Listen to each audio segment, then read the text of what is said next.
So bro. We know the market out there right now is difficult for basically any industry, but especially in insurance, things are difficult. And now's the time for you to be doubling down on your business and maybe trying out some new strategies that you haven't thought of in the past. So here's the deal. Make yourself a drink. We'll be talking about the perfect ingredients for the perfect sale. All right, the challenge is how not to make a... Ray, what do you got for us? A New York Sour. A New York Sour. We do not know what this should actually taste like because I myself have never had this drink. But I do know what tastes good, and I can put that together. Oh, bro.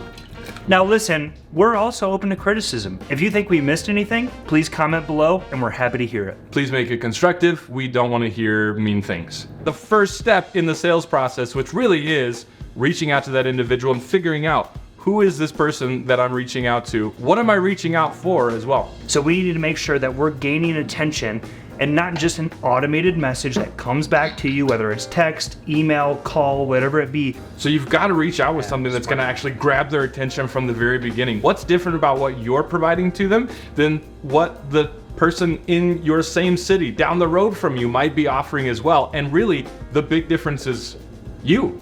Right? It's the relationship that you can build and the value that you can provide that individual, and not necessarily that next white paper that your marketing team has put out, but more the value is the relationship that you're building because this is long term. Look at the sink over there. Look it. That was an impressive egg hatch. Hatch? No. Hatch. That was an impressive egg crack. Wow, very detailed, Danny. All right, fine. Yes. Bartender. Where's the machete in this house? Check this out. That was really stupid. Oh, bro. When you're reaching out, as they may not have reached back out, you want to make sure you're building rapport, but not being a pest. So what I always like to say in the sales realm is being persistent, but not a pest. If it's on your mind that you don't want to be a pest, you're always going to be finding a good reason to reach out. And there are great reasons, number one, to reach out throughout the year, holidays, birthdays, instead of on a Facebook page writing HBD with 10 exclamation. You could reach out to them with a more personal, some sort of message that shows that you actually do have a relationship with that individual. Right. So there's one. Number two, you're an expert in what you do. So if you can reach out with something that is of value to really anyone, but again, that specific individual that you're reaching out to, maybe it has to do with the age range that they're in or whatever that might be. That's what will actually help you start building rapport, because it's not what you're reaching out with, it's who you're reaching out to and how does it pertain to what they're what's important to them. Last time I did this, it exploded. Can you get it off? I don't even know how to get this off. No! Right. Yeah, why? I was just kidding. I knew exactly how to take it off the whole time. Oh, Judging by the look of this, right at my first sight, I'm kind of impressed. thank you. That's really nice of you. I know. That looks like a chocolate strawberry milkshake, and I want to throw up now. I thought that was actually really good looking when I set eyes on it at first. Not so much now. And there it is, the perfect New York Sour. We've gone through attention, how to grab someone's attention with relevant content, reaching out on a regular basis, rapport building. From here, it's really starting to establish that relationship, that know, like, and trust. How are you actually going from that rapport building stage, not just being the expert, but being their expert? Nobody wakes up in the morning and says, gosh, I can't wait to talk to a salesperson. That's you. That's why I'll always suggest a video to help with the introduction, to build know, like, and trust right out of the gate. Maybe you get to meet them face to face, in person. Be great. At a networking event, something like that, where you're actually building that relationship with them face to face. And if you're not doing that kind of thing, I would highly encourage, get out there, get out of your basement if that's where you're still working, and meet some people. Okay. Oh, One of the biggest key ingredients in any type of sale is obviously solving the problem. You start shifting that mindset from I'm selling a product or whatever it may be, or a service, to actually I'm helping people and I'm helping them solve a problem. That is where you will exponentially be successful. So solving problems is probably the biggest key ingredient, like a shot of bourbon.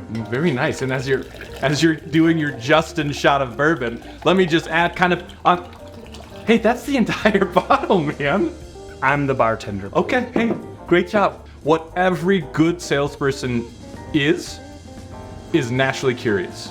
Yes. If you've been building that rapport and actually asking questions, not just because you want to sell them on insurance, but actually because you like people and you like to know what's happening with them, then you're actually figuring out some of that information that will help you solve that problem. You already know kind of what place they're at within their lives, and you'll be able to solve that problem so much better as you reach that point where they actually start asking for your expertise if you've been naturally curious and are asking good questions. Also, a naturally curious, good question asker is a great person to have a relationship with. He asks me questions all the time. I don't He answer. doesn't listen to them. That's the problem. This is our relationship for the past 10 years. No, don't pour it into the sink. No.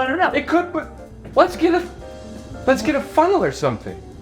You got a funnel? Of course I do. When I was earlier in my sales career, I would try to jump to price as quickly as possible. Yeah. Before I provided the value for what I'm selling to them. If you haven't built up that value, then the price that you're going to deliver to them means nothing, and it's going to be too much. So don't focus on price at the beginning. Focus on the relationship, focus on the value. Again, be naturally curious so that you're not only selling them insurance, but you're solving the problem that they have, and in doing so, you're selling them insurance. Another quick shout out to my insurance agent who always is there, whether it's a call, email, text, anything like that, that makes me feel like we're bros. We're gonna go back with the old.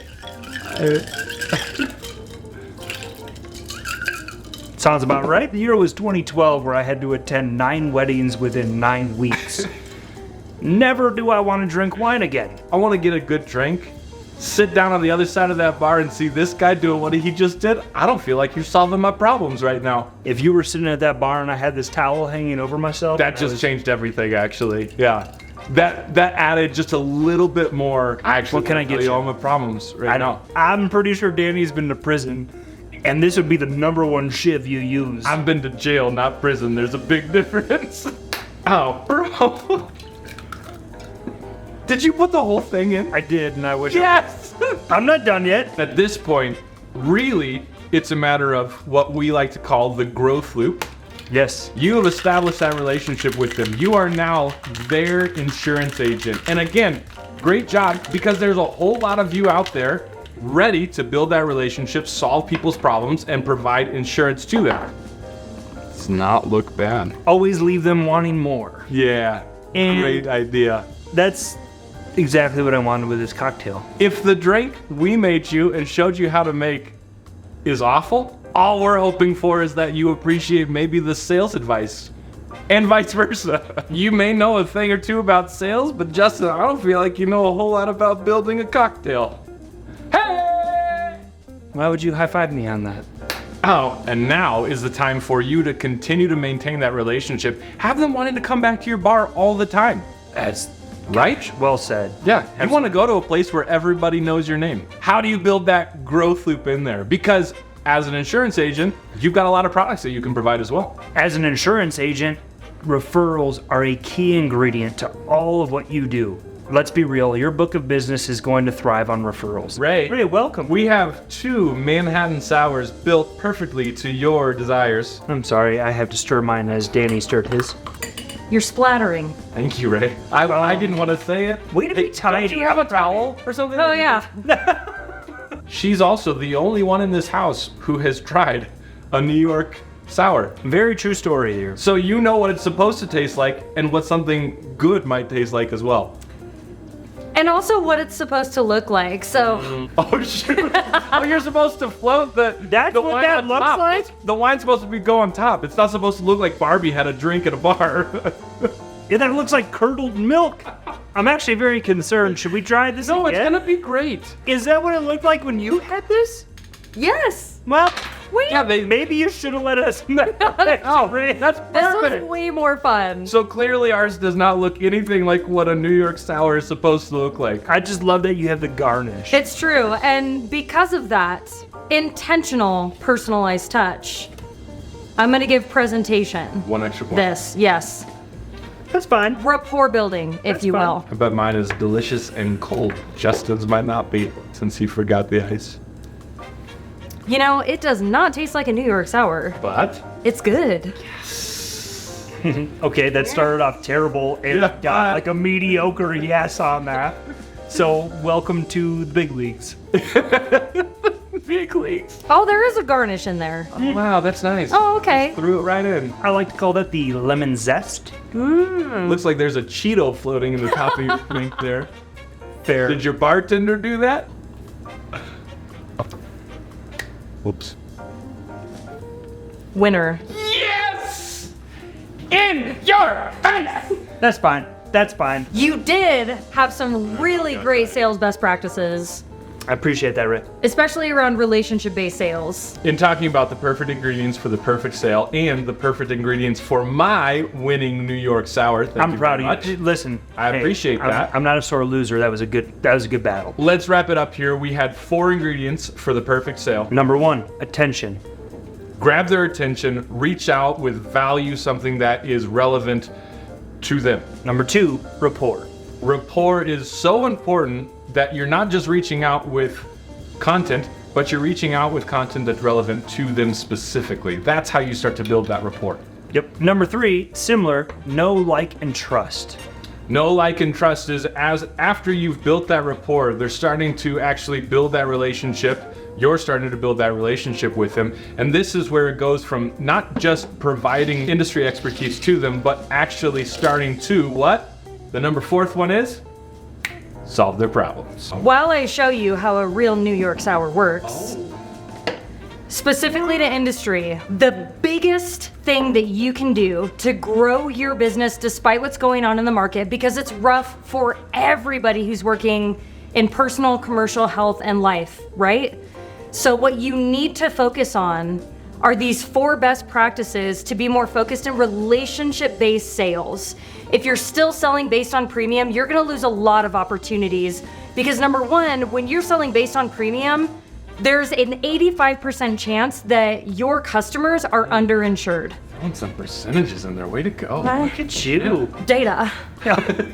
We should step away. Number 2, when you underinsure your customers, ultimately you are going to break trust because if they ever get to that point where they need to file a claim and their claim isn't accepted or it's denied because they're told that their insurance agent, that's you, didn't give them the proper coverage, what do you think that's going to do to your business? And we all know people talk. When you can oversell and undersell, that'll hurt the relationship. If you've oversold them, all you're trying to do is get the most money out of it for yourself. Well, you're not thinking about them. And if you undersold it, you're not actually that naturally curious individual that you need to be, and you're not solving all the problems that you not just can, but need to be solving for your customers as well. You may have what you think are probably the perfect ingredients for the perfect sale according to you. These are just according to us. We have not written any books. Justin hasn't even read any books about sales. So let us know if you think there are better ingredients for your perfect sale. These long spoons at a bar are twisted so that you can pour things down the top of Get it. out. I don't even know how to do that. How do you do it? Yeah. Like, No, you probably want to do it from the spoon side. If you pour it into the spoon, then it slowly trickles down around that. And that's when you go float. where are you things. not going to get your fingers? I should have done that. You just, Can I use this? this is what it's like when you buy leads Not gonna go well. and you have, I'm in. I I'm feel- curious. oh Lord have mercy. This is gonna work really well. Hey, See, I just talked about you Please not pour a splash, bunch of stuff on the bar. and that looks doesn't even great. look like what it's supposed Actually, to. it looks way more. hold on, purple than I ours. get first test here. I'm actually tossed. I don't Are know. you tossed? I don't know because I don't know the drink, but all I'm thinking is like wine, bourbon, and also why am I drinking that? Yeah, that tastes like a New York sour. Really? Yeah. I like mine better. It's good with 0 measurements. It was 3 shots of bourbon, 1 shot of wine, 1 squeeze of a lemon, and just a splash, maybe a half a shot of simple syrup. These are our thoughts. Please let us know yours. We want to keep the conversation open. And what's really exciting about this is that there will be more episodes of how to be really, really ridiculously successful with Janny. Out.